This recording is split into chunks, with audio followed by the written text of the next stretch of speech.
Okay.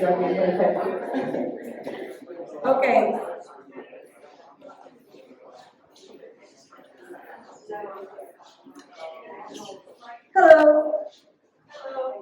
Well, hello everybody, and welcome to our second networking event of Working Women Barcelona.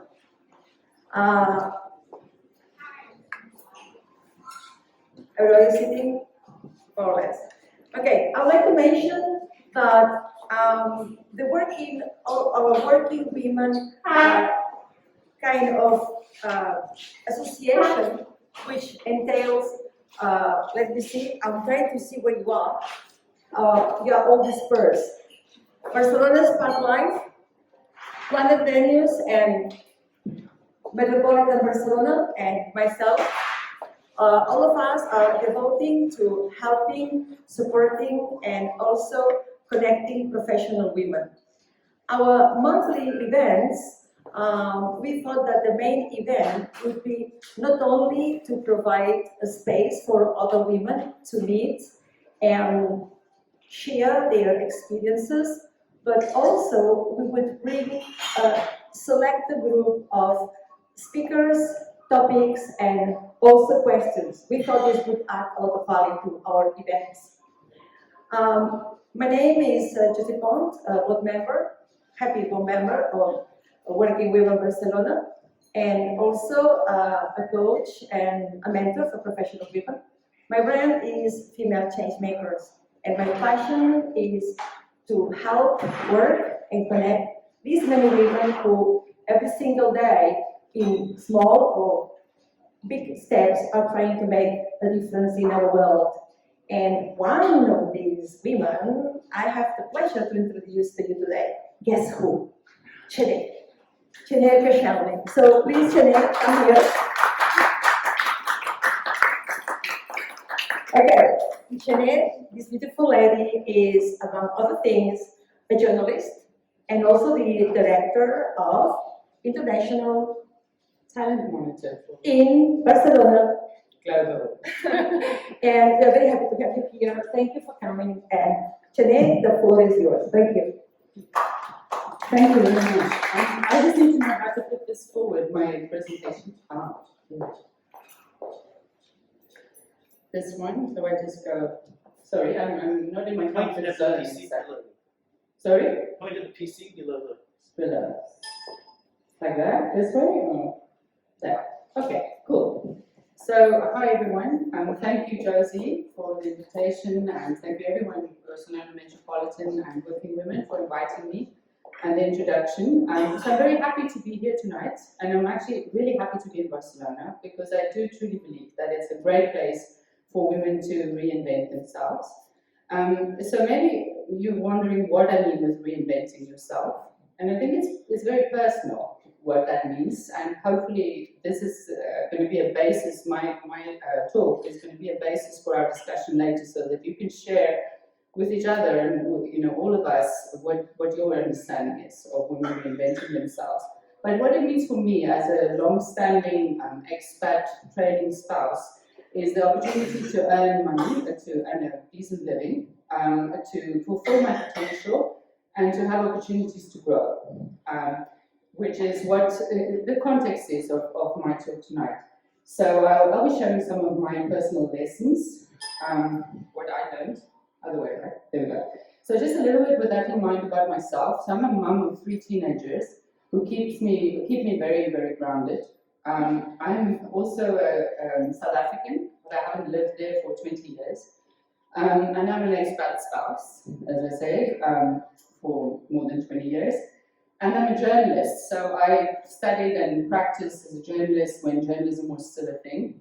And since then I've moved into digital marketing, and I'm specializing in content marketing, which really is using content cleverly to help businesses to reach their goals.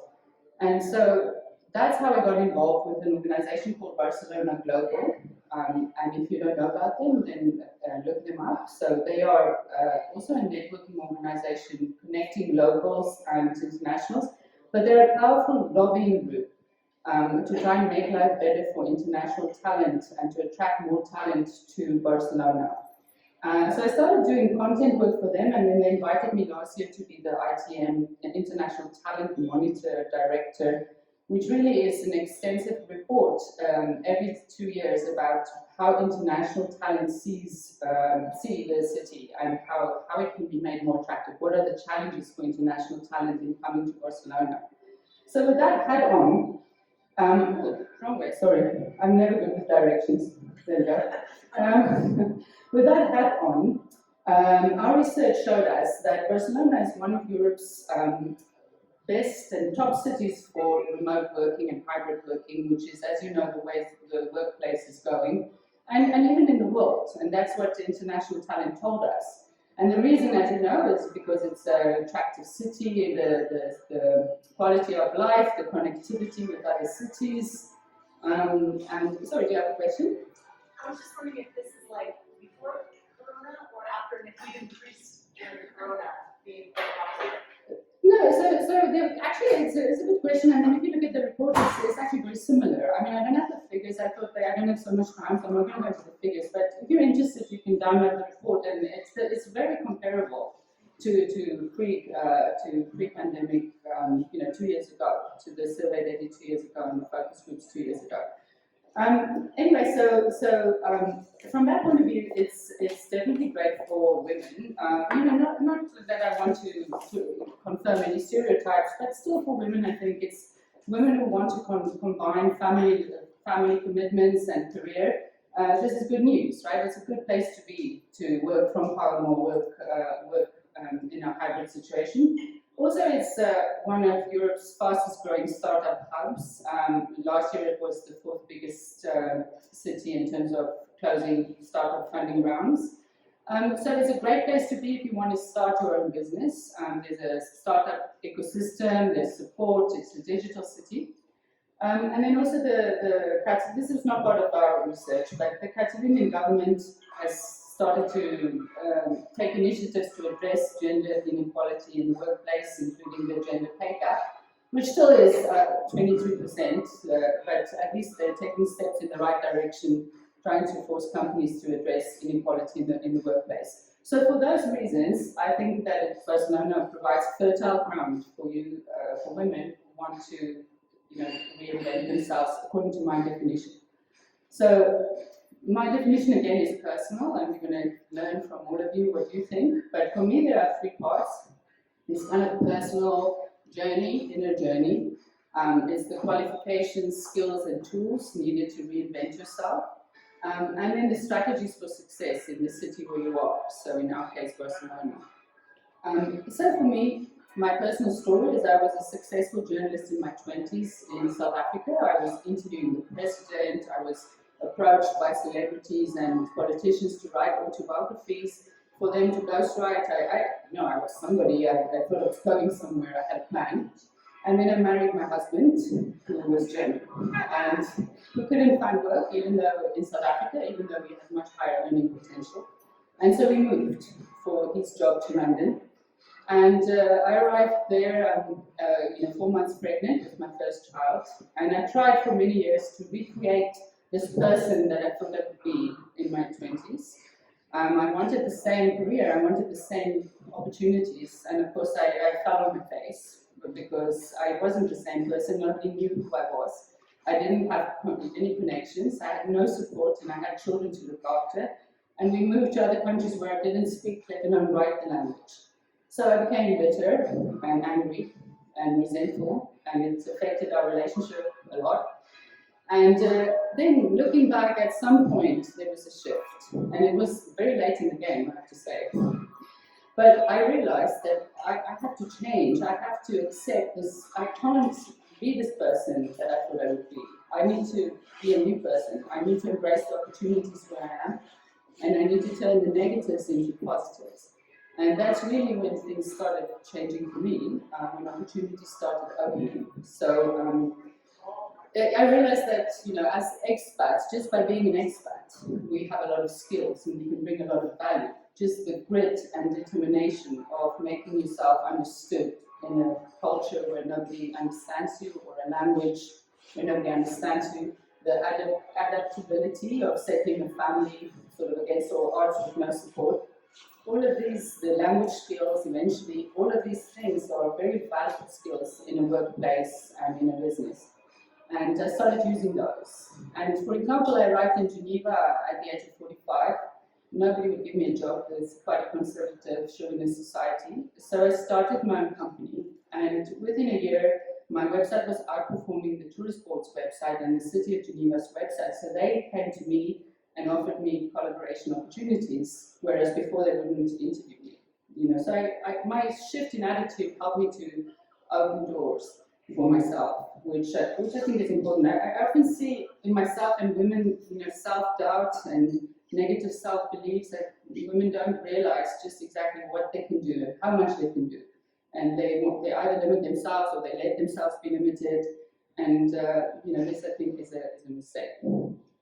So in terms of qualifications, skills, and tools, what I often see and experience too is that we would spend a lot of money on clothes, on beauty treatments, on traveling, but when it comes to investing in your career and spending money on expensive courses or on a coach who could really help you to focus, we tend to be, or some tend to be more reluctant, and again, I think it's a mistake. A coach really helped me and told me that just because I like writing and I'm good at it, doesn't mean that everybody likes writing and everybody's good at it. And she became my first client.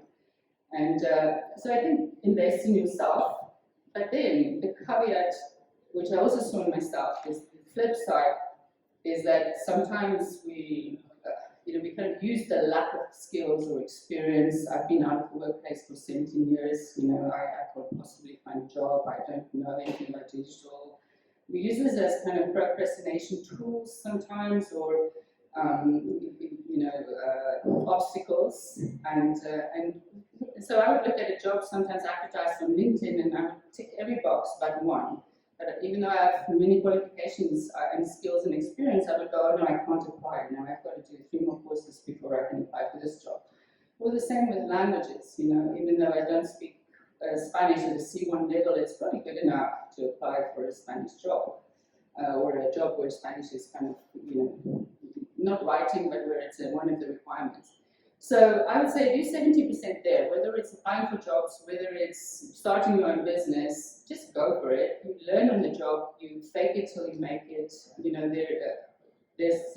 just shouldn't limit yourself. And you're probably better than any of the other candidates anyway. In terms of strategies for success, with my marketing hat on, I would say the most important thing is to find your USP, so your unique selling point. And what is it that makes you different and special that you can use to address the pain points for companies or for your clients? And then, really hone in on that. And if you don't know what that is, then let somebody like Josie, a coach, help you to fine-tune that. But so in my case, for example, I went to Barcelona Global when we arrived here a year and a half ago. And I made an appointment with the CEO, and I said to him that your English, if the English audience or expats or your audience, target audience, then you're not reaching them because your English is not good enough on your website and your newsletter, and your content is not engaging. And I can help you because I can write headlines that arrest the scroll. I can engage, readers with content, and they gave me my first contract, and I'm still working for them, and it led to my project last year. So also put yourself out there, approach people, don't be scared, online, offline. There's so much noise. You have to put yourself out there, which sometimes women are not good at. Particularly also have an opinion. Even when you're writing, this is something that we often say, so writing mediocre content, or not taking a strong stance, also when you're out there networking or talking to people, you'll just be ignored because there's so much noise. You have to take a stance, you have to be strong. And so some people may not like you, and this is part of life, but at least you won't be ignored. And in order to be successful, you can't be ignored. So takeaways, personal, it's very personal, and we'll hear from all of you how you've seen it.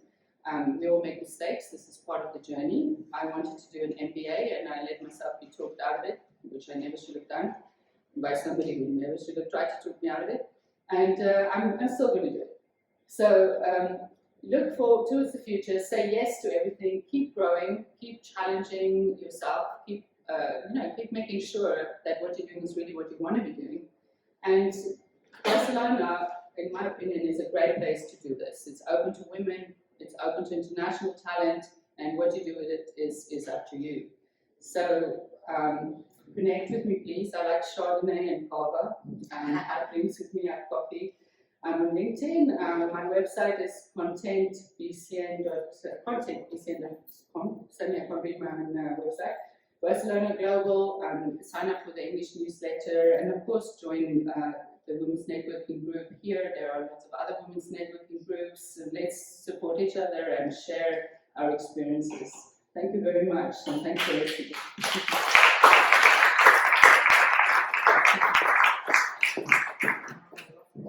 Well, thank you so much, Chené, for sharing your story and sharing your personal journey. We all have one.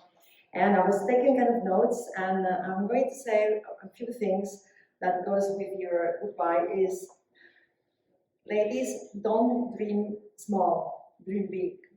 Don't limit yourself or let anyone limit you. Invest in yourself, and as you said, in courses and also in coaching. Focus on what your objectives are.